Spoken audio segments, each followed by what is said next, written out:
Bismillahirrahmanirrahim. Assalamualaikum warahmatullahi wabarakatuh.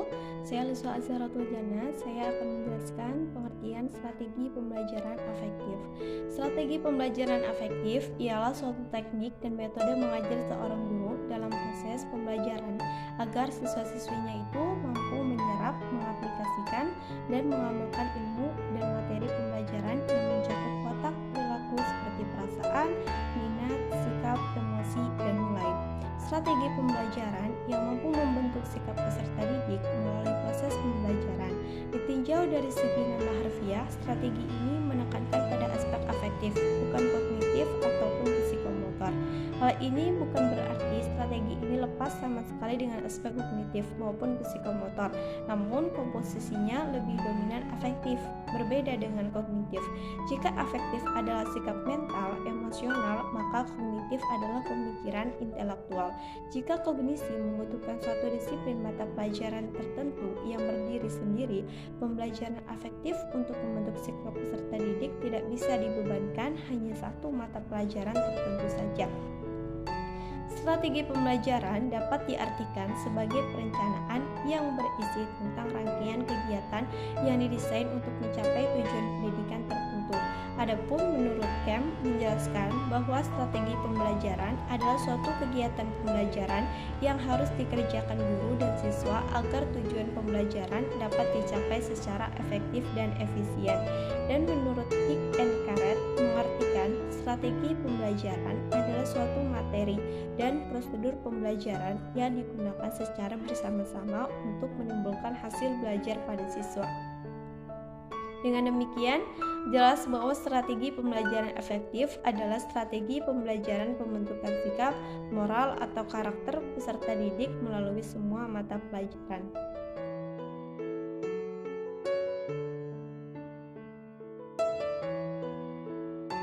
Bismillahirrahmanirrahim. Saya Atalia Oktisania akan menjelaskan mengenai konsep dan tujuan dari strategi pembelajaran afektif.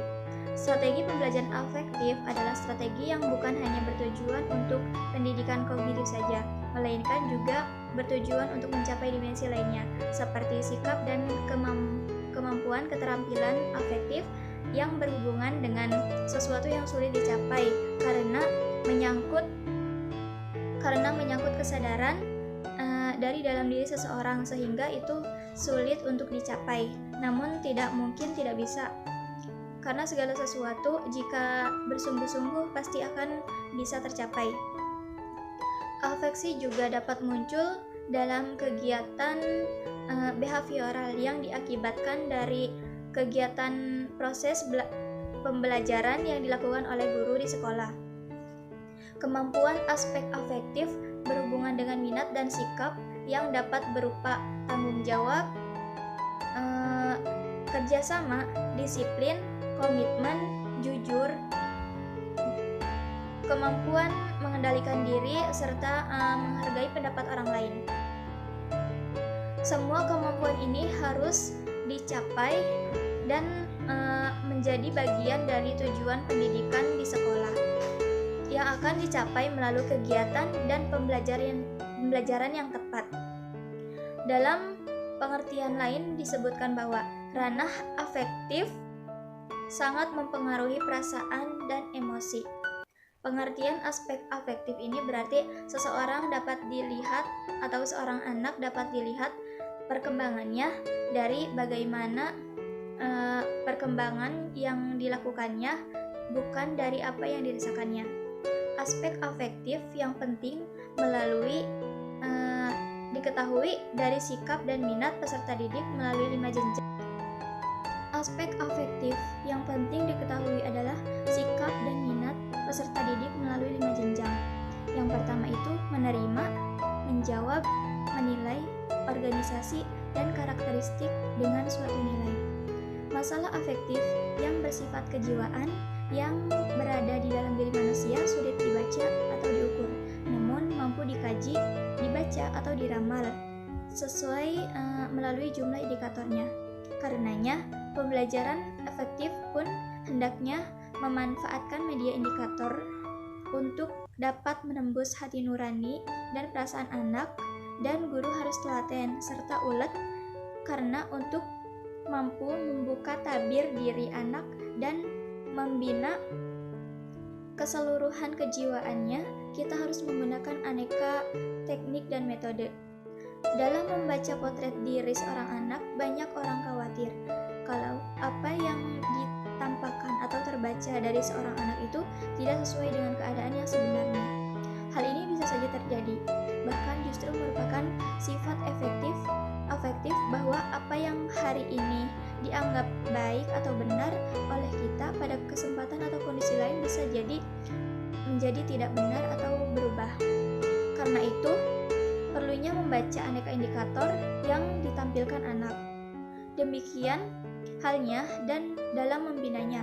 Dalam mengajar afektif, sebenarnya juga dalam pembelajaran lainnya yang utamanya harus mengetahui atau menyatakan keadaan sesuatu bukanlah guru, melainkan anak didik itu sendiri. Maka kita tidak usah memaksa atau terlalu ambisius untuk tahu segalanya, melainkan melontarkan upaya atau stimulus agar anak dapat menampilkan jati dirinya sendiri yang sebenar-benarnya. Keberhasilan pembelajaran kognitif dan psikomotor dipengaruhi oleh kondisi afektif peserta didik. Peserta didik yang memiliki minat belajar dan sikap positif terhadap pelajaran akan merasa senang mempelajari mata pelajaran tertentu, sehingga dapat mencapai hasil pembelajaran yang optimal. Oleh karena itu, untuk mencapai hasil belajar yang optimal, dalam merancang program pembelajaran dan kegiatan pembelajaran bagi peserta didik, pendidik harus memperhatikan karakteristik afektif peserta didiknya. Pembelajaran afektif merupakan pembelajaran bagaimana sikap itu terbentuk setelah siswa belajar atau manusia itu memperoleh pembelajaran. Oleh karena itu, yang pas untuk afektif bukanlah pelajaran, melainkan pendidikan. Dalam batas tertentu, memang afektif dapat muncul dalam kejadian-kejadian behavioral, akan tetapi penilaiannya untuk sampai pada kesimpulan yang dapat dipertanggungjawabkan membutuhkan ketelitian dan observasi yang terus-menerus. Dalam hal ini, tidaklah mudah untuk dilakukan, apalagi menilai perubahan sikap sebagai akibat dari proses pembelajaran yang dilakukan guru di sekolah. Kita tidak serta-merta menilai sikap anak itu baik. Sebagai contoh, melihat kebiasaan atau sopan santun yang bersangkutan sebagai proses akibat dari proses pembelajaran yang dilaksanakan oleh guru. Namun, hal itu mungkin saja bisa terjadi atau dari sikap sopan santun itu bisa terbentuk dari kebiasaan dalam keluarga dan lingkungan sekitarnya.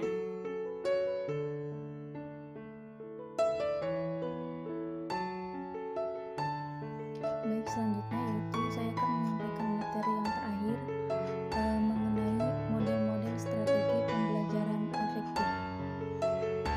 Setiap strategi pembelajaran afektif pada umumnya itu menghadapkan peserta didik pada situasi yang mengandung konflik atau situasi problematis. Melalui situasi ini diharapkan peserta didik dapat mengambil keputusan berdasarkan nilai yang dianggap baik. Nah, di sini ada beberapa model-model strategi pembelajaran yang afektif. Yang pertama yaitu model pengembangan kognitif, kemudian yang pertama itu model konsiderasi, kemudian yang kedua model pengembangan kognitif, kemudian teknik mengklarifikasi nilai, yang keempat itu pengembangan moral kognitif, yang terakhir yaitu model non-direktif. Nah, baik, di sini saya akan menjelaskan model strategi pembelajaran sikap yang pertama yaitu model konsiderasi. Nah, model konsiderasi ini dikembangkan oleh MC Paul, seorang humanis. Nah, Paul ini menganggap bahwa pembentukan moral tidak sama dengan pengembangan kognisi yang rasional. Pembelajaran moral peserta didik menurutnya yaitu pembentukan kepribadian, bentuk pengembangan intelektual. Nah, oleh sebab itu, model ini menekankan kepada strategi pembelajaran yang dapat membentuk kepribadian.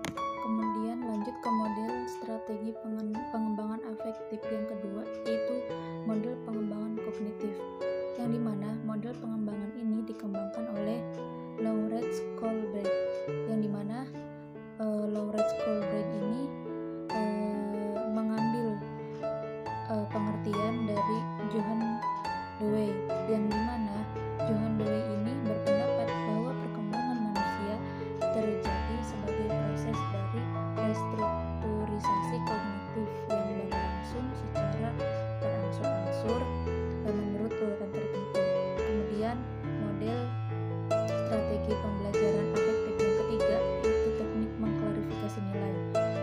Teknik ini biasanya disebut dengan teknik volume clarification technique, yang dimana yang biasa disingkat dengan VCT, yang dapat diartikan sebagai teknik pengajaran untuk membantu peserta didik dalam menerima dan menentukan suatu nilai yang dianggap baik dalam menghadapi suatu persoalan tertentu. Proses menganalisis nilai yang sudah ada dan tertanam dalam diri peserta didik. Dan yang keempat yaitu ada pengembangan moral kognitif. Model ini bertujuan untuk membantu peserta didik mengembangkan kemampuan mempertimbangkan nilai moral secara kognitif. Yang terakhir yaitu model non-direktif, yang dimana para peserta didik memiliki potensi dan kemampuan untuk berkembang sendiri. Perkembangan pribadi yang utuh berlangsung dalam suasana permisif dan kondusif. Dalam model ini, guru hendaknya menghargai potensi dan kemampuan peserta didik dan berperan sebagai fasilitator atau konselor dalam mengembangkan kepribadian peserta didik. Penggunaan model ini bertujuan untuk membantu peserta didik mengaktualisasikan dirinya sendiri